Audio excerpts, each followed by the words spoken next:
Hi everyone, I'd like to share my thoughts on this video this is an interview, actually, Preston Sprinkle's YouTube channel with Dr. Cynthia Long Westfall, who's an associate professor of New Testament at McMaster Divinity College, and she's the author of a book called Paul and Gender.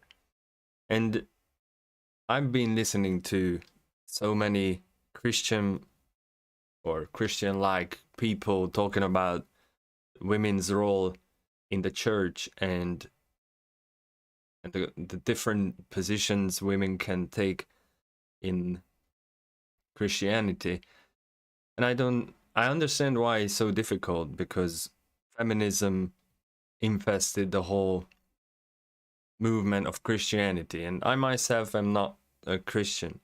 However, I do use the same book, and I do accept HaMashiach, and also I believe we should still adhere to Torah, and both Torah and the sacrifice of HaMashiach, both needed for our eventual salvation. So listening to Christians is always very difficult and often painful. However, I think there is a new phenomenon on the horizon, and there's no better phrase for that than the Christian eunuch. Christian eunuch, I think, is men who have been feminized and emasculated by the spirit of Jezebel or Jezebel.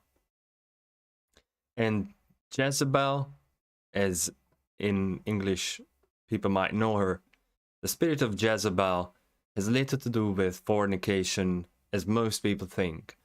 The spirit of Jezebel is a spirit that attacks women and possesses them. So they want to rule over men. That's the main idea of the spirit of Jezebel.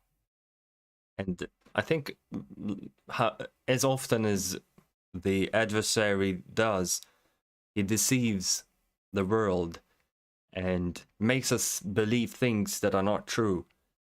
And that's the thing with the spirit of Jezebel. So if we think about this, the spirit of Jezebel or Jezebel is no other thing than feminism. The world knows the spirit of Jezebel as feminism. The strong, independent woman is Jezebel, the wife of Ahab. And I'll show you a little bit about this in the scriptures, just to make it plain. There isn't much said about Jezebel in the scriptures. However, in 1 Kings 21st chapter, the 4th verse talks about Ahab not being able to acquire Naboth's vineyard, because Naboth was really wanting it for, this was his inheritance. However, he went home, Ahab is, and he went home, he laid down upon his bed and turned away his face and would not eat bread. But Jezebel his wife came to him and said unto him, Why is thy spirit so sad, that thou eatest no bread? And he explained the story to Jezebel, and she wrote letters in his name, Ahab's name, to two of the prominent priests, I believe, in Naboth's town. And they falsely accused Naboth, killed him, and eventually after Naboth's death, Ahab was able to acquire the land he wanted. So Jezebel was the mastermind basically behind this plan, and he acted instead of the king, who was Ahab. So that's one. And the second is, which is more telling, I think, is 1 Kings chapter 18, verse 19. And this is Yahuah, or Elohim, or God, speaking to Eliyahu, I believe, who is Elijah. And he says, Now therefore send gather to me all Israel unto Mount Carmel, and the prophets of Baal 450, and the prophets of the groves 400, which eat at Jezebel's table. Even Yahuah acknowledged Jezebel as the head of that house, because the table was hers and not Ahab's. So this too should be, and also the story. So if anyone wants, just read through the stories. It's 1 Kings 18 through, I believe, 21. And it'll be plain and simple. Fornication has very little, if anything, to do with the spirit of Jezebel. Not once. Nobody is talking about fornication or even adultery, other than spiritual version of it.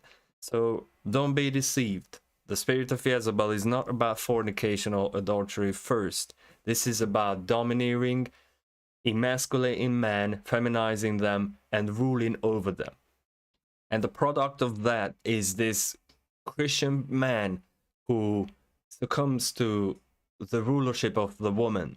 And this is the Christian eunuch. And it's not, I don't mean it as a derogatory term.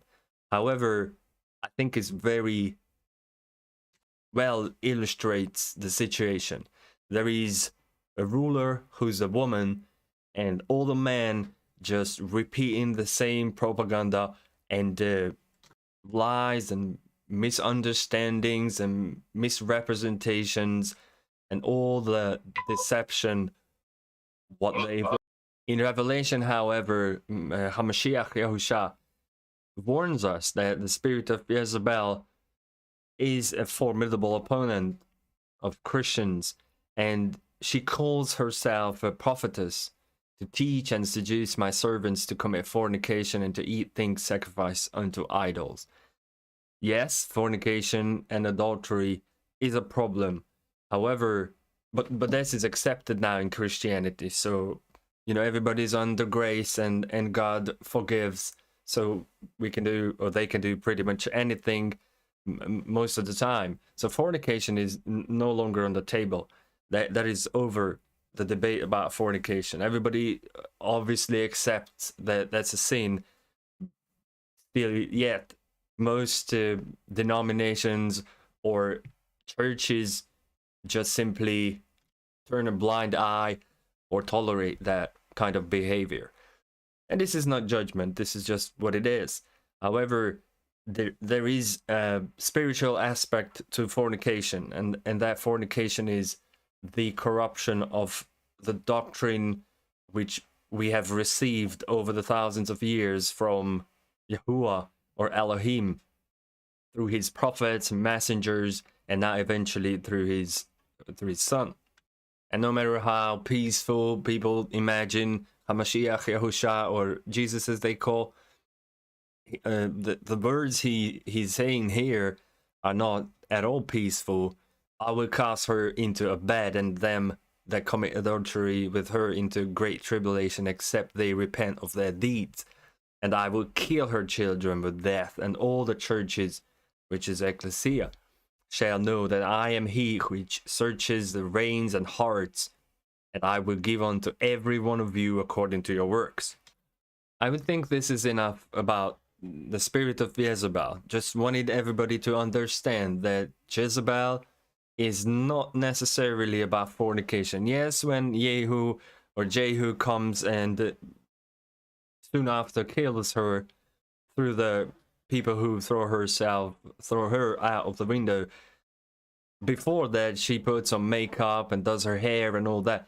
But this is not, even that is still a manipulative tactic what women use. And I'm not talking about women as they are something evil. However, let's admit, makeup and all the hairdos and dresses, garments, that's all part of deception, because that's not reality. That makes one look something which they are not. And no matter what, nobody can argue against this, because makeup is there to accentuate the features of one's face, and that's not reality. That's an altered version of reality. Therefore, and the intent is not malicious. However, we could say portraying an image that's better than the real, that's deceiving others. So that's manipulation, which it is, I think. But I'm not saying most women are evil for this. They are all deceived and more or less controlled and possessed by this spirit of Jezebel. At least majority of women in the world. And this would be very difficult to deny in the Western world.